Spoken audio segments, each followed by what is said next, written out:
সালামু আলাইকুম রহমতুল্লাহ। মহান আল্লাহ দরবারে লাখো শুকরিয়া জ্ঞাপন করছি যে আমাকে আপনাকে আর একটি সুন্দর সকাল দেখার সুযোগ করে দিয়েছেন। সেজন্য সকলে বলি আলহামদুলিল্লাহ।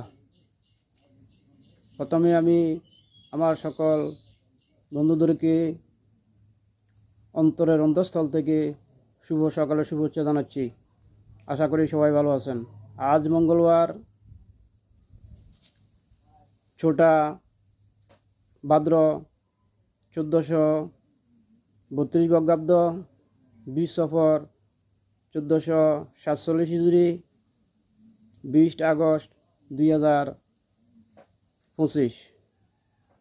প্রথমে আমি মহান আল্লাহ দরবারে ফরিয়াদ করছি, যারা কবরবাসী হয়েছেন আল্লাহ পাক যেন তাদের সকলকে বেহেশতেবাসী করেন।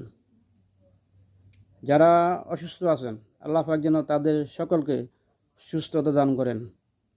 যারা সুস্থ আছেন আল্লাহ পাক যেন তাদের সকলকে সুস্থ রাখেন। সকালে শুভ সূচনায় আমরা সকলে এই অঙ্গীকার করি, অন্তত একটি ভালো কাজের মধ্য দিয়ে আমাদের দিনটি যেন শেষ হয়। সকলে ভালো থাকুন, সুস্থ থাকুন, নিরাপদে থাকুন। আল্লাহ হাফেজ।